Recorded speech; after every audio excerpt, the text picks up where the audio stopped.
There's been a lot of talk about the commercial real estate bubble. Countless news stories blaming it on work from home. Oh, nobody wants to go in the office anymore. Oh my God.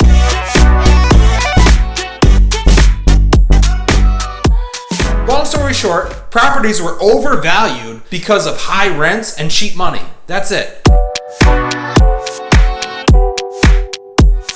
Yeah, there's a lot more people working from home and nobody's in the office, but that still leaves three other sectors of the commercial real estate market: retail, multifamily, and industrial. You can't run a factory from home. You can't check somebody out from home. And if you're working from home, you probably are doing it in an apartment. They all still need space. And the office sector has been on the decline for the last 20 years or so. But this problem isn't just affecting the office market, it's affecting everything. And the real reason boils down to three main things: high rent, low return, and rising interest rates. Let me explain. All commercial real estate is sold on its return on investment if the property was paid for in cash. This is what's called a cap rate. Each property has their own cap rate, obviously, but they all affect one another. There's a national market. The thing is, though, almost no one does pay cash for these properties. They all take out mortgages. But unlike a house, a commercial mortgage only lasts for about 5 years typically. Then they balloon, so the owner has to refinance. But herein lies issue number one. Interest rates are double or triple what they were 5 years ago.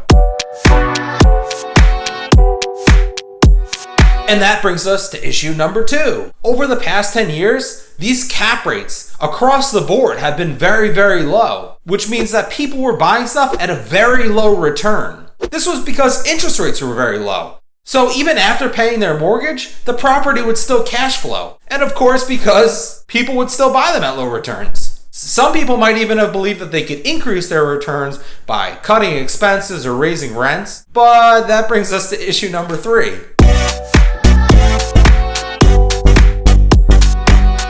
Tenants already can't afford the rent that they're paying.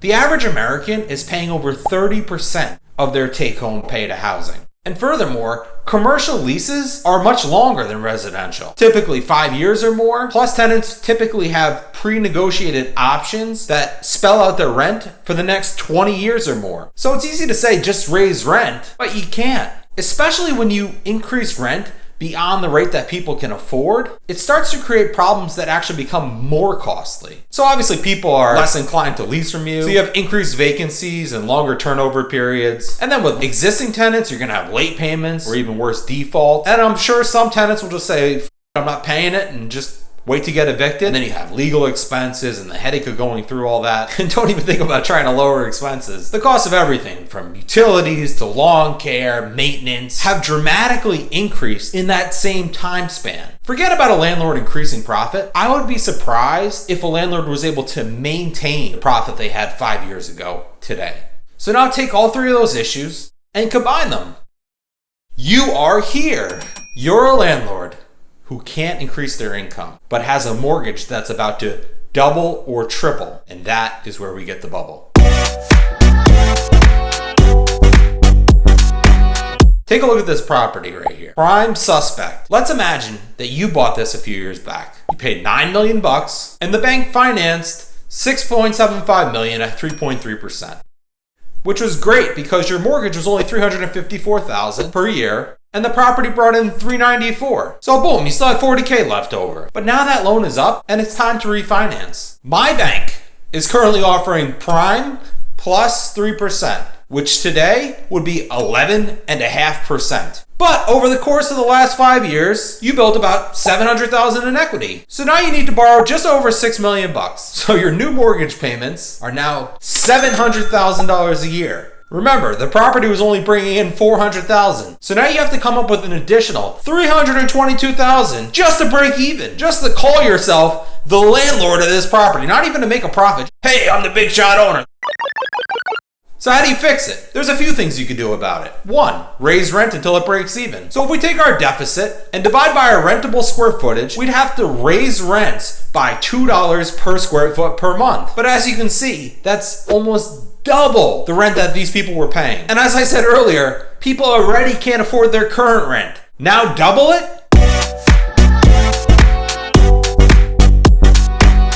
Number 2, you pay the deficit each year out of pocket.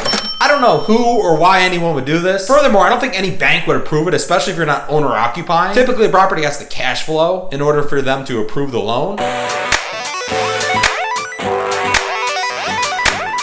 So solution number 3 is probably the most practical. You add more cash to the deal. And if we look, that means you'd have to add another $2.8 million upon your refinance. That's on top of the 2.5 you put down initially. And that's just to break even. And mind you, you've only been cash flowing $40,000 per year. So a total of $200,000 best case scenario you've made off this. So in my opinion, a lot of landlords in this situation would cut their losses and just walk away. Okay, so people who bought recently might be screwed, but that's only a small percentage. What about the rest of the properties in the US? Well, that's where things get interesting. As I said, commercial loans balloon every 5 years. So even if a landlord owned a property for 30 years, they've likely had 6 mortgages on it. And almost every landlord borrows as much money as they can each refinance. Why would they do that? I'm not an attorney, I'm not an accountant, I'm a loser, so don't listen to me. This is not financial advice. Cash flow is taxed as income. When you sell a property, it's taxed as capital gains. Borrowing money is not taxable. So it would make sense to borrow as much money as you can, keep your cash flow as low as possible, and thus avoid taxation. So almost every single commercial landlord is in the same boat. And all of this is assuming that the property value has stayed the same. Wait, but my home value's gone through the roof. I don't know what you're talking about. Yeah, but remember back, income producing real estate is sold on its return on investment. So how can a property sell for such a low return when it doesn't cash flow? The market will probably have to make a huge correction in order to accommodate for the large interest rates. And cap rates have gone up a little bit in the last year, but I think they're actually gonna go much, much higher. As cap rates go up, the property sale price has to go down.